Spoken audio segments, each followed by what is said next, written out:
ਪਿਆਰੇ ਵਿਦਿਆਰਥੀਓ, ਮੇਰੇ ਵੱਲੋਂ ਤੁਹਾਨੂੰ ਸਾਰਿਆਂ ਨੂੰ ਸਤਿ ਸ਼੍ਰੀ ਅਕਾਲ। ਅੱਜ ਦੀ ਪੰਜਾਬੀ ਦੀ ਜਮਾਤ ਵਿੱਚ ਅਸੀਂ ਪੰਜਾਬੀ ਵਿਆਕਰਨ ਦਾ ਪਾਠ ਨੰਬਰ 4 ਲਿਪੀ ਅਤੇ ਵਰਣਮਾਲਾ ਪੜ੍ਹਾਂਗੇ।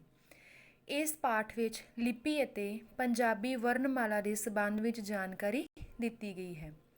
ਲਿਪੀ ਅਤੇ ਵਰਣਮਾਲਾ ਬਾਰੇ ਵਿਸਥਾਰਪੂਰਵਕ ਪੜ੍ਹਨ ਤੋਂ ਪਹਿਲਾਂ ਅਸੀਂ ਜਾਣਾਂਗੇ ਕਿ ਵਰਣਬੋਧ ਕਿਸ ਨੂੰ ਆਖਦੇ ਹਨ। ਵਰਣਬੋਧ ਬੱਚਿਓ, ਤੁਸੀਂ ਪੜ੍ਹਿਆ ਹੈ ਕਿ ਭਾਸ਼ਾ ਨੂੰ ਲਿਖਤੀ ਰੂਪ ਦੇਣ ਲਈ ਲਿਪੀ ਦੀ ਵਰਤੋਂ ਕੀਤੀ ਜਾਂਦੀ ਹੈ। ਜਦੋਂ ਅਸੀਂ ਕੁਝ ਬੋਲਦੇ ਹਾਂ ਤਾਂ ਸਾਡੇ ਮੂੰਹ ਵਿੱਚੋਂ ਕੁਝ ਧੁਨੀਆਂ ਨਿਕਲਦੀਆਂ ਹਨ। ਇਹਨਾਂ ਧੁਨੀਆਂ ਦਾ ਲਿਖਤੀ ਚਿੰਨ੍ਹ ਵਰਣ ਹੁੰਦਾ ਹੈ। ਵਰਣ ਤੋਂ ਭਾਵ ਹੈ ਅੱਖਰ ਅਤੇ ਬੋਧ ਤੋਂ ਭਾਵ ਹੈ ਗਿਆਨ। ਉਹ ਬੋਧ ਜਿਸ ਰਾਹੀਂ ਸਾਨੂੰ ਵਰਣਾਂ ਦੀ ਸਹੀ ਵਰਤੋਂ ਦੇ ਨਿਯਮਾਂ ਬਾਰੇ ਪਤਾ ਲੱਗੇ, ਉਸ ਨੂੰ ਵਰਣਬੋਧ ਕਹਿੰਦੇ ਹਨ। ਵਰਣਬੋਧ ਵਿੱਚ ਲਗਾਂ, ਲਗਾਖਰਾਂ ਅਤੇ ਅੱਖਰਾਂ ਬਾਰੇ ਜਾਣਕਾਰੀ ਮਿਲਦੀ ਹੈ। ਪੰਜਾਬੀ ਭਾਸ਼ਾ ਵਿੱਚ ਕੁੱਲ 41 ਅੱਖਰ, 10 ਲਗਾਂ ਅਤੇ 3 ਲਗਾਖਰ ਹਨ। ਵਰਣਾਂ ਨੂੰ ਜੋੜ ਕੇ ਹੀ ਸ਼ਬਦ ਬਣਦੇ ਹਨ। ਜਿਵੇਂ ਉਦਾਹਰਨ ਦੇ ਤੌਰ 'ਤੇ ਤੁਸੀਂ ਦੇਖ ਸਕਦੇ ਹੋ, ਸੱਸੇ ਪੈਰ ਬਿੰਦੀ ਪਲੱਸ ਲੱਲਾ ਪਲੱਸ ਗੱਗਾ ਪਲੱਸ ਮੰਮਾ। 4 ਅੱਖਰਾਂ ਦੇ ਮੇਲ ਤੋਂ ਬਣਿਆ ਸ਼ਬਦ ਸ਼ਲਗਮ। ਮੰਮਾ ਪਲੱਸ ਟੈਂਕਾ ਪਲੱਸ ਰਾਰਾ।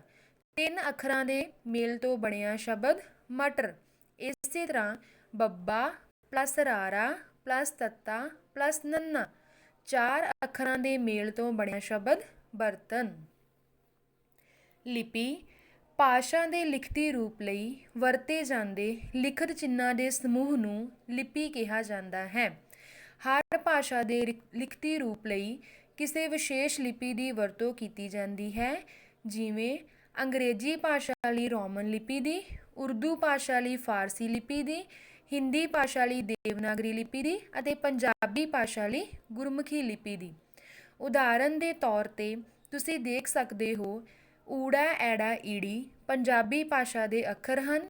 ਇਹਨਾਂ ਨੂੰ ਲਿਖਣ ਲਈ ਗੁਰਮੁਖੀ ਲਿਪੀ ਦੀ ਵਰਤੋਂ ਕੀਤੀ ਜਾਂਦੀ ਹੈ। ਛੋਟਾ ਆ, ਬੜਾ ਆ, ਛੋਟੀ ਈ ਹਿੰਦੀ ਭਾਸ਼ਾ ਦੇ ਅੱਖਰ ਹਨ। ਇਹਨਾਂ ਨੂੰ ਲਿਖਣ ਲਈ ਦੇਵਨਾਗਰੀ ਲਿਪੀ ਦੀ ਵਰਤੋਂ ਕੀਤੀ ਜਾਂਦੀ ਹੈ। ਏ, ਬੀ, ਸੀ ਅੰਗਰੇਜ਼ੀ ਭਾਸ਼ਾ ਦੇ ਅੱਖਰ ਹਨ। ਇਹਨਾਂ ਨੂੰ ਲਿਖਣ ਲਈ ਰੋਮਨ ਲਿਪੀ ਦੀ ਵਰਤੋਂ ਕੀਤੀ ਜਾਂਦੀ ਹੈ। ਪੰਜਾਬੀ ਭਾਸ਼ਾ ਦੀ ਲਿਪੀ ਨੂੰ ਗੁਰਮੁਖੀ ਲਿਪੀ ਕਿਹਾ ਜਾਂਦਾ ਹੈ। ਇਹ ਲਿਪੀ ਪੰਜਾਬੀ ਭਾਸ਼ਾ ਨੂੰ ਅੰਕਿਤ ਕਰਨ ਲਈ ਪੂਰਨ ਤੌਰ 'ਤੇ ਢੁਕਵੀਂ ਹੈ। ਪਹਿਲਾਂ ਪੰਜਾਬੀ ਭਾਸ਼ਾ ਵਿੱਚ 35 ਅੱਖਰਾਂ ਦੀ ਵਰਤੋਂ ਕੀਤੀ ਜਾਂਦੀ ਸੀ। ਇਸੇ ਲਈ ਇਸ ਨੂੰ 35 ਕਿਹਾ ਜਾਂਦਾ ਸੀ। ਸਮਾਂ ਬੀਤਣ ਨਾਲ ਫਾਰਸੀ ਦੀਆਂ ਕੁਝ ਧੁਨੀਆਂ ਪੰਜਾਬੀ ਭਾਸ਼ਾ ਵਿੱਚ ਰਲ ਗਈਆਂ। ਇਹਨਾਂ ਦੇ ਠੀਕ ਉਚਾਰਨ ਲਈ 5 ਅੱਖਰ ਸੱਸੇ ਪੈਰ ਬਿੰਦੀ, ਖੱਖੇ ਪੈਰ ਬਿੰਦੀ, ਗੱਗੇ ਪੈਰ ਬਿੰਦੀ, ਜੱਜੇ ਪੈਰ ਬਿੰਦੀ, ਫੱਫੇ ਪੈਰ ਬਿੰਦੀ ਬਿੰਦੀ ਲਗਾ ਕੇ ਰਲਾ ਦਿੱਤੇ ਗਏ। ਇਸੇ ਤਰ੍ਹਾਂ ਲੱਲੇ ਦੀ ਤਾਲਵੀਂ ਆਵਾਜ਼ ਪੈਦਾ ਕਰਨ ਲਈ ਲੱਲੇ ਦੇ ਪੈਰ ਵਿੱਚ ਬਿੰਦੀ ਲਗਾ ਦਿੱਤੀ ਗਈ। ਤੇ ਹੁਣ ਪੰਜਾਬੀ ਭਾਸ਼ਾ ਦੇ ਕੁੱਲ ਅੱਖਰਾਂ ਦੀ ਗਿਣਤੀ 41 ਹੈ। ਵਰਣਾਂ ਨੂੰ 2 ਭਾਗਾਂ ਵਿੱਚ ਵੰਡਿਆ ਜਾਂਦਾ ਹੈ, ਸਵਰ ਅਤੇ ਵਿਅੰਜਨ।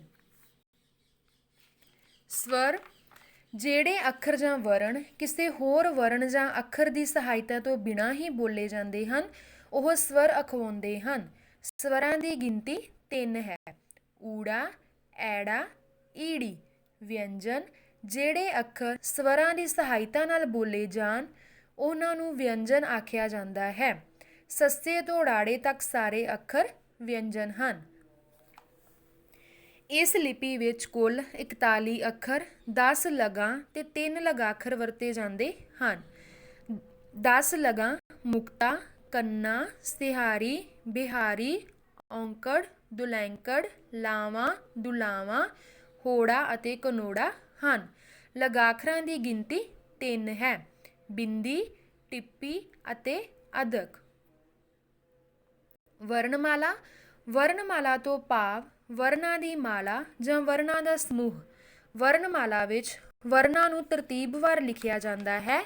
ਹਰ ਭਾਸ਼ਾ ਦੀ ਆਪਣੀ ਵਰਣਮਾਲਾ ਹੁੰਦੀ ਹੈ। ਪੰਜਾਬੀ ਭਾਸ਼ਾ ਦੀ ਵਰਣਮਾਲਾ ਵਿੱਚ ਪਹਿਲਾਂ 35 ਅੱਖਰ ਸਨ, ਊੜੇ ਤੋਂ ੜਾੜੇ ਤੱਕ। ਪਹਿਲਾਂ ਇਸ ਨੂੰ 35 ਅੱਖਰੀ ਆਖਦੇ ਸਨ। ਹੁਣ ਬਿੰਦੀ ਲੱਗੇ ਸ਼ਬਦ ਮਿਲਾ ਕੇ ਪੰਜਾਬੀ ਵਰਣਮਾਲਾ ਵਿੱਚ 41 ਵਰਨ ਹਨ। ਪੰਜਾਬੀ ਵਰਣਮਾਲਾ ਨੂੰ 8 ਵਰਗਾਂ ਵਿੱਚ ਵੰਡਿਆ ਜਾਂਦਾ ਹੈ।